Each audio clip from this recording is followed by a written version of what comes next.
Hello and welcome to Anfield Road TV.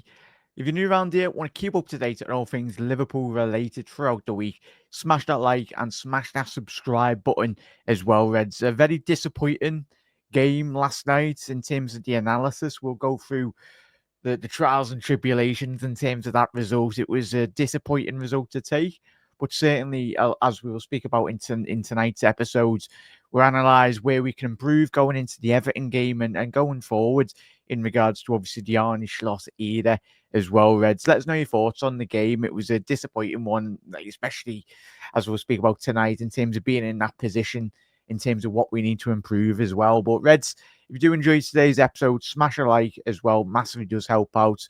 And yeah, let's get straight into it. Get into the analysis in terms of step by step. Obviously, in terms of the first half, Liverpool's best opportunity very much did come in the form of Alexis McAllister shot from in and around outside the penalty area. But Newcastle, what they done really well in terms of limiting Liverpool to shots from outside the box in that first open 45-minute period was obviously the Alexis McAllister obviously just grazed the left-hand post anyway in terms of that chance. So, yeah, it was very frustrating in terms of just Liverpool weren't allowed to create any opportunities, but that all stemmed from the amazing pressing from Newcastle, and you've got to applaud Newcastle because when sides come up against us this season and going into the next couple of years of under Arne Slot football as well, it's very rarely, especially when teams come up against Liverpool and Manchester City, very rarely will they very much go man to man.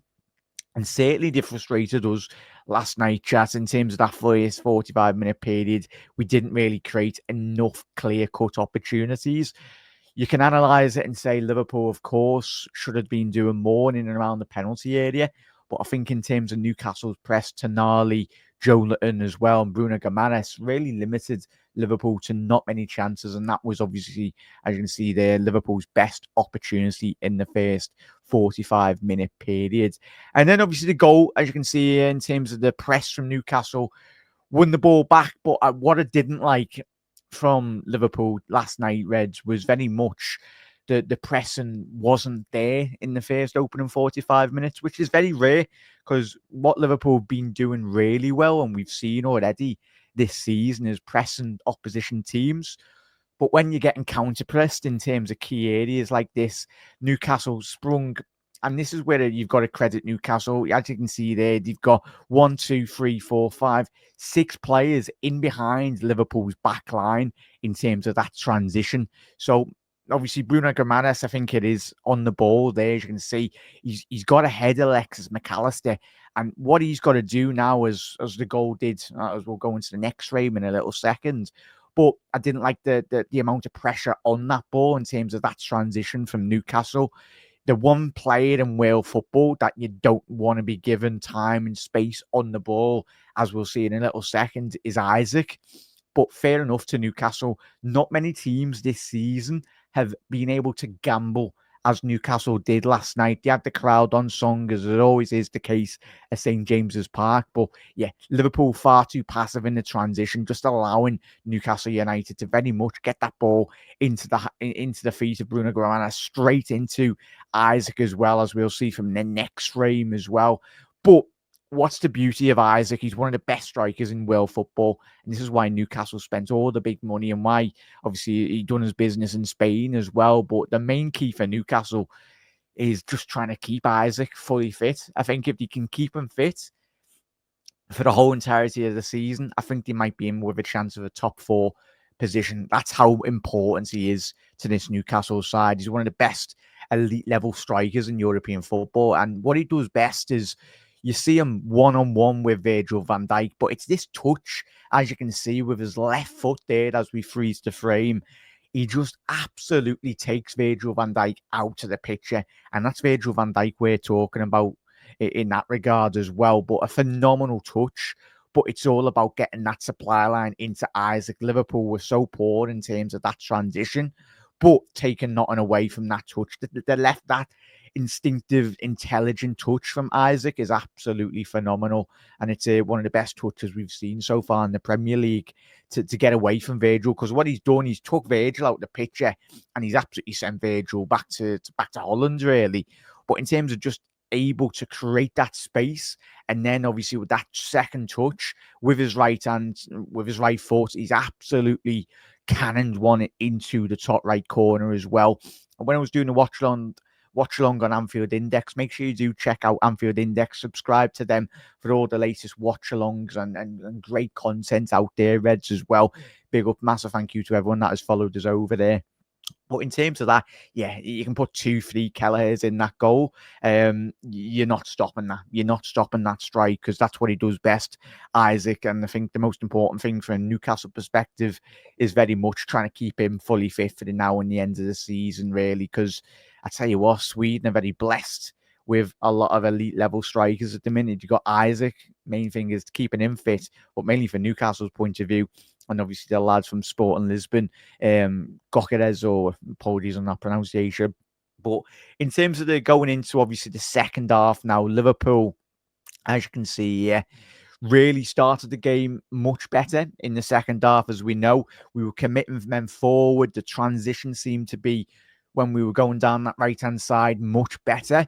But in terms of Mohamed Salah doing what Mohamed Salah does so well, so instrumental in terms of Salah's performance so far this season, and in terms of going towards the back end of May for Liverpool, is what Newcastle done well in the first 45 was just isolating Salah, putting 2-3 men on Salah to very much limit his space. But second half, we were winning second ball transitions, third ball, fourth ball. We were just a lot better in terms of the overall package. And certainly that's what Arne Slots would have probably told the lads going to that second half, just start playing your football, getting on the ball really, and putting and committing men into the Newcastle penalty area. And very much, as you can see there, Curtis Jones doing what Curtis Jones has done so well this season, especially under Arne Slots. He's not just pre-Arne Slots era, he was just running into spaces really with no clear-cut idea. I think we've seen that really well in terms of when he played against Real Madrid last week. He was getting into the great important positions in terms of stretching that Real Madrid defence. And what he'd done on that goal, as we can see here, is very much the case of he's broken the line. He's got inside the penalty area.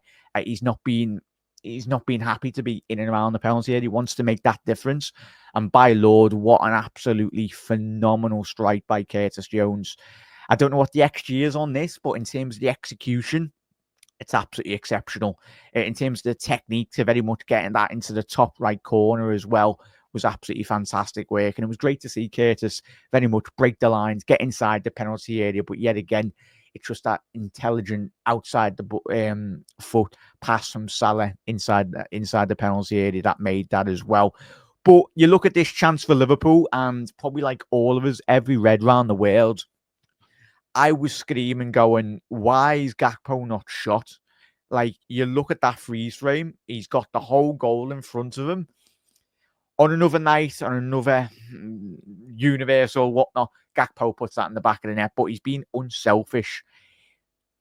It's the right decision, and it's also the wrong decision, in my opinion. Reds, let us know your thoughts in the comment section below. Gakpo's been absolutely unselfish there in terms of putting that ball into the penalty area there. As you can see, I think that's Jarell Quansah, of all players, inside the 6-yard box there.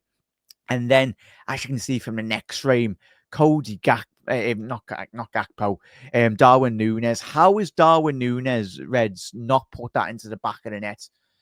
You know me, if you're a regular on the channel, I was banging a drum in terms of when I was very privileged to have gone the game and watched Liverpool versus Benfica a couple of seasons ago. When I come out the stadium going, wow, who's this fella up front? We need to sign him. And thankfully we did. But it's very frustrating. And Darwin Núñez on another night might have put that away, but he needs to be putting that into the back of the net.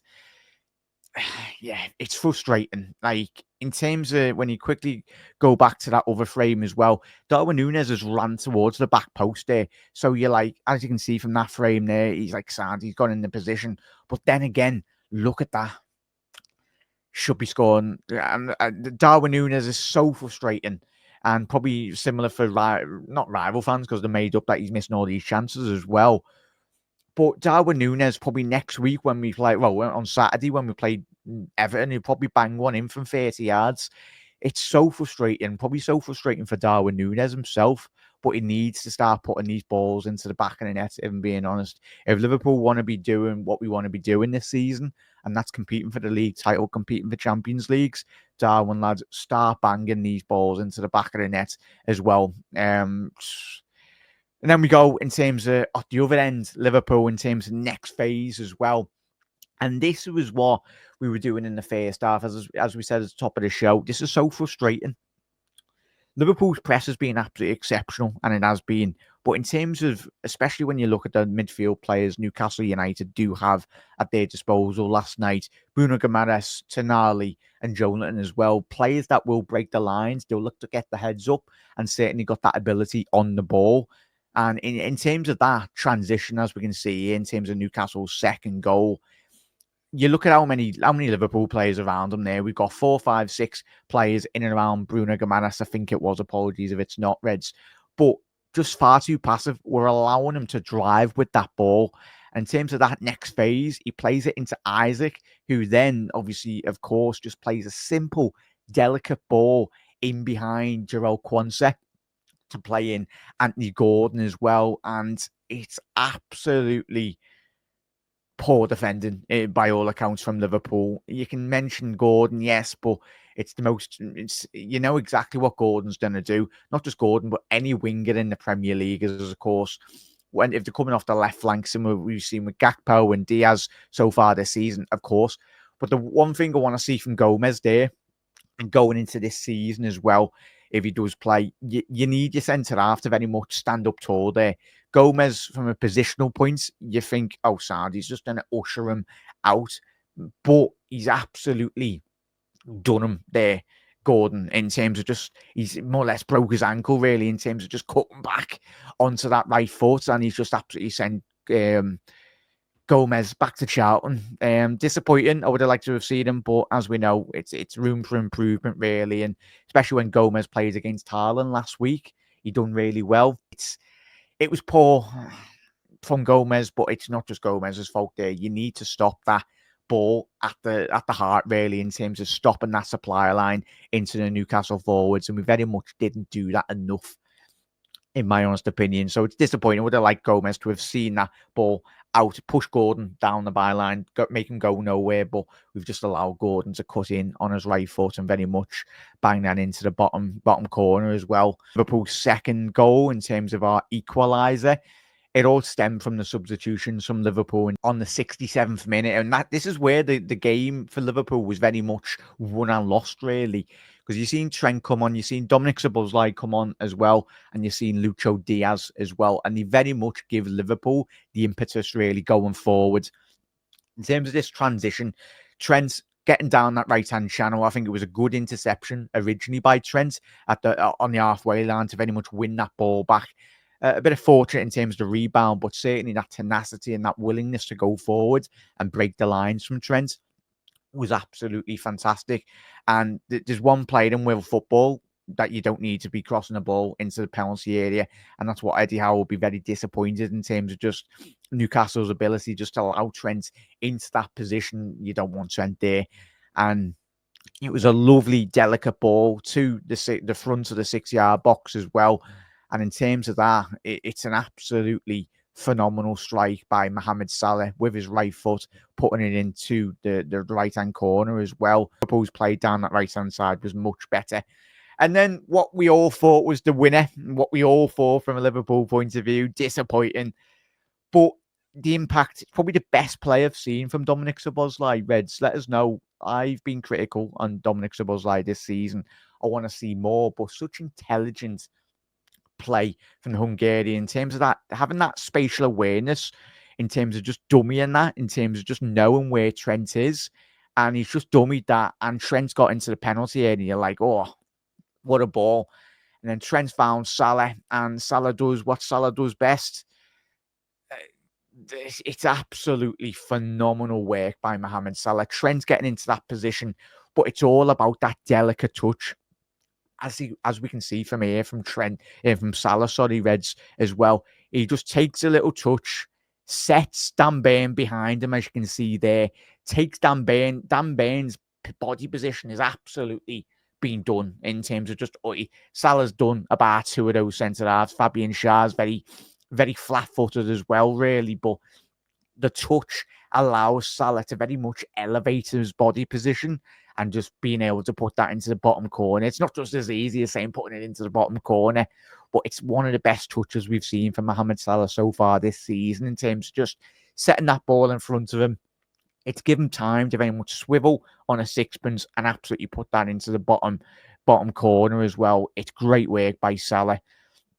Absolutely exceptional. And as you can see there, absolutely swiveled on a sixpence and he's put that into the bottom corner as well. So, but that come at a period in terms of Liverpool's dominance for like a 20-minute period in that second half. We're like, see the game out. We've done absolutely everything. Salah, Trent, and the other lads that have come on have very much salvaged this game from the depths of misery, really, in terms of that. But yeah, game management needs to be much, much, much better from Liverpool. We're winning that game 3-2.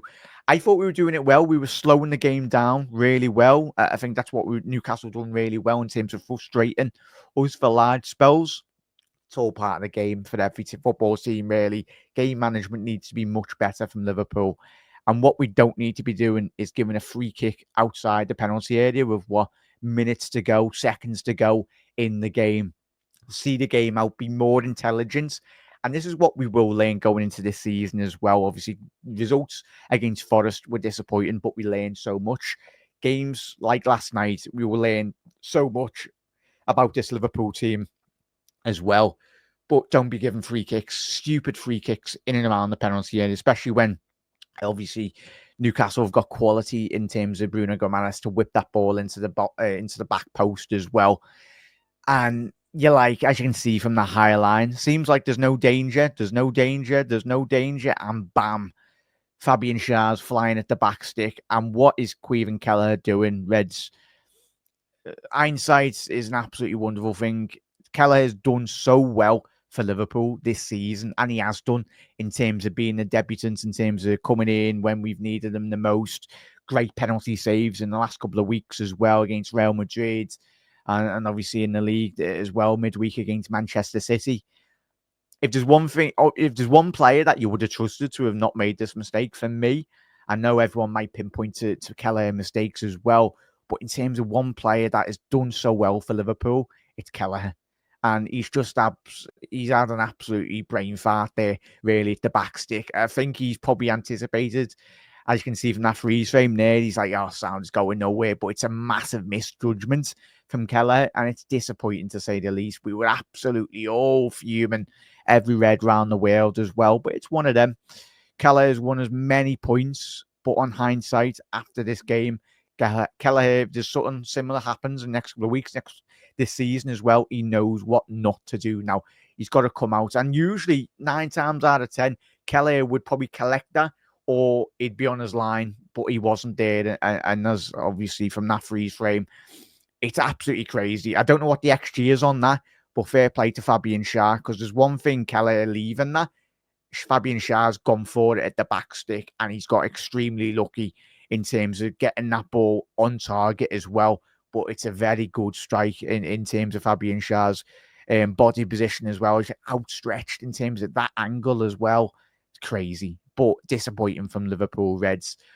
But much, much, much room for improvement from Liverpool. Conceding 3 goals. First time we've conceded 3 goals, what seems to be like a very long time as well. Liverpool's clean sheets record this season has been absolutely imperious, but it was one of them nights where not just Liverpool, but from a defensive point of view, from Newcastle, both defensives were an absolute shambles.